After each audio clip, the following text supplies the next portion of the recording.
Consent search. We know in general police need probable cause and a search warrant to conduct a search. But if someone gives the police consent to conduct the search, and then the police may search without probable cause and without a warrant. What we mean by this consent search is, and sometimes we could have this kind of a situation, police may come to someone to ask the person whether the police could search the person. If the person would give consent, if the person said, oh, you can search me or search my car, and then if the person would give consent, and then the police can search without probable cause and without a warrant. Why police would ask for consent to conduct the search? Most likely that is because the police they do not have a probable cause to conduct the search. If the police have probable cause to conduct the search, maybe they would go to get a warrant to conduct a search. But sometimes the police may suspect someone of a criminal activity, but they just do not have the probable cause to go there to obtain a warrant. So in those situations, the police may ask the person for his consent to conduct the search. So if the person would give the police the consent to search, and then the police do not need to have a probable cause or to get a warrant to conduct the search. But of course, we also need to know, police may ask the person for consent, but the person certainly has the right to refuse to give the consent. The next issue we need to discuss is whether police are obligated to inform the person that he has the right to refuse to give consent before asking for consent. We know before police interrogation, later on when we discuss this police interrogation, we will discuss this issue in greater detail. But I'm sure you all know, before police interrogation, police need to issue the Miranda warning. The police need to tell the person, you have the right to remain silent, you have the right to counsel, and then after you know your right, would you like to talk to us or not? That is what we call the Miranda warning. But we need to understand in this consent search situation, we have different rules. Before police interrogation, the police are required to inform the person that he has a right to remain silent. But in this consent search situation, it is different. The police are not required to inform the person of his right to refuse to give consent. If the person knows his right, the person can say no. If the person does not know his right, and then he would give the consent to the police, and then the person has to take the consequence. And the meaning is, if a police in the search, if they can discover some criminal evidence, that evidence can be used as evidence against the suspect. So the person has the right to refuse to give consent, but the police are not obligated to inform the person that he has the right to refuse to give consent.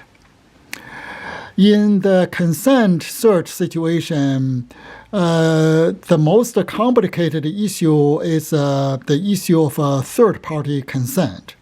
Under what kind of circumstances the third party may give consent, and actually that is the same issue is under what kind of circumstances the police may conduct a search based on this third party consent.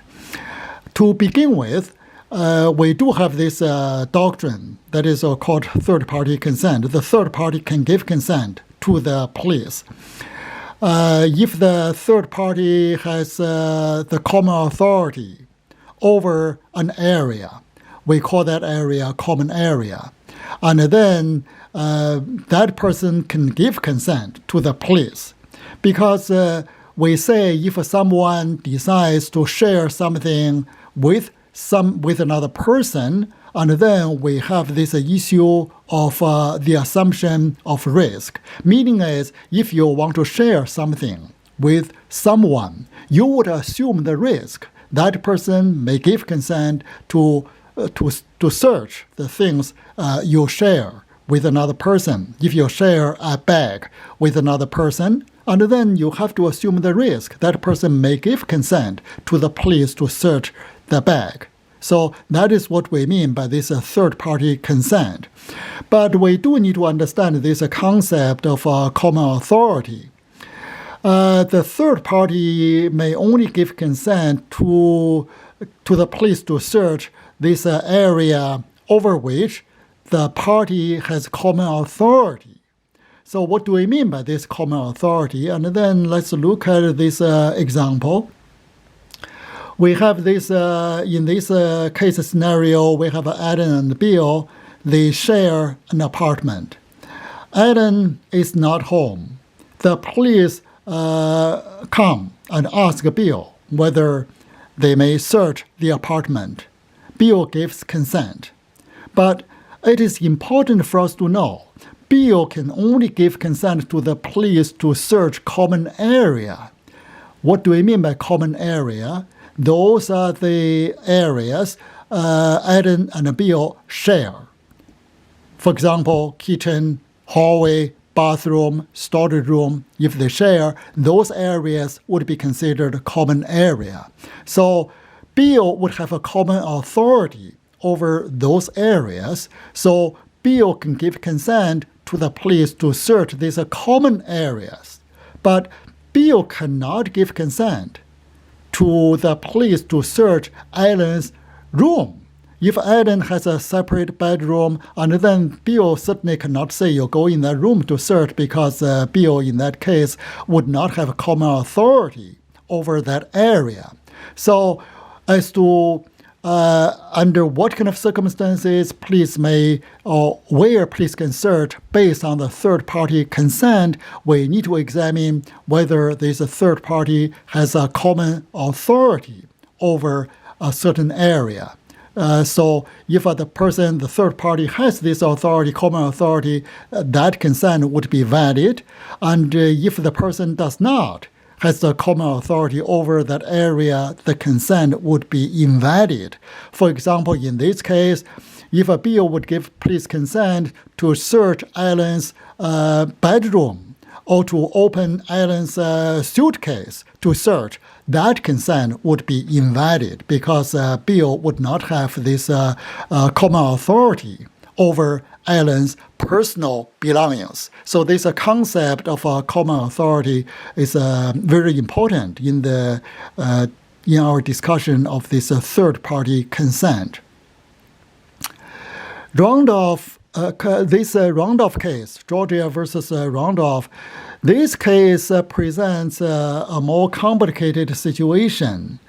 In the last case we discussed, this Alan and Bill, that case scenario, we know Alan was not home, and then police came and then asked for consent, and Bill gave consent, and then we know that consent would be considered valid.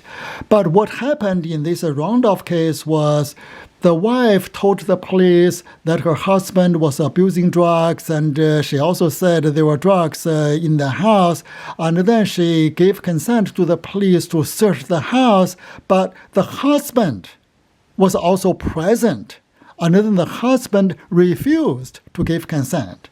So we know the situation now is the wife said you can go into search, and the husband said, oh, you cannot. So we have this one give consent, another one would not give consent. And then the issue is whether the wife's consent should be considered valid or not. The ruling of the court in this case is, if we have this co-owners of the house, both of them are present. If one gives consent, another one would not give consent, and then the no would control. Meaning is the person who refused to give consent, that person's opinion should prevail.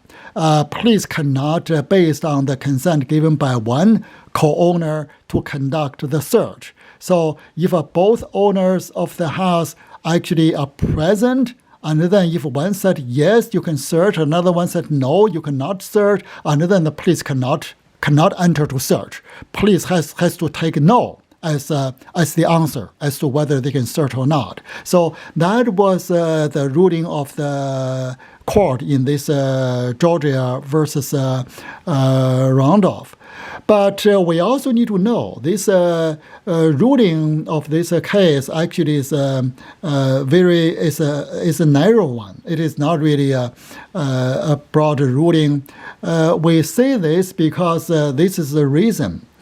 The party, for example, in this husband and wife situation, both of them were present when the police asked for consent. One said yes, another one said no. But in this situation, suppose the husband at this moment was not present. Suppose the husband was not at the door to tell the police he would not give consent.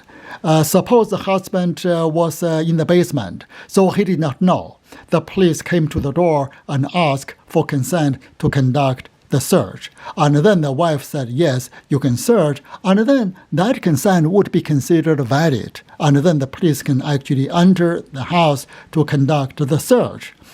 If a husband learned the police now or in the house to conduct the search, and then the husband would come up to say, I do not want you to be here to conduct the search. You need to leave. And if that is the case, the police need to stop the search because there was an objection, and then the police need to stop the search. But the issue is, if before the husband came up to reject the search, if a police already found some criminal evidence, that evidence could be used as evidence against the husband, because when the police first asked for consent, the husband was not over there. And then if the wife would say it was okay for the police to search, and then that consent would be considered valid. Later on, if the husband would reject, the police should stop the search. But if before the husband rejected this police search, if a police already found some criminal evidence, that evidence could be used as evidence against the husband. So in that sense, we know this ruling of the court in this Randolph case actually is a very narrow one. Meaning is, if in this situation, if the husband really wanted to benefit from this ruling, that means the husband had to be at the door to tell the police they could not really come in to search. If in a situation the husband was not present at the door, if the husband was sleeping at the moment, or if the husband was in the basement doing something, or in the backyard doing something like gardening, and if he was not over there, and then we know the consent given by the wife would be considered valid. So that is really the point we need to know. If both of the co-owners, they were present, and then the one who refuses to give consent, that answer would control the situation. The police cannot really enter the house to search if one of the co-owners refuses to give consent. But if that co-owner is not present, and then for whatever reason, and then the police can actually enter the house to conduct the search based on the consent given by the other co-owner.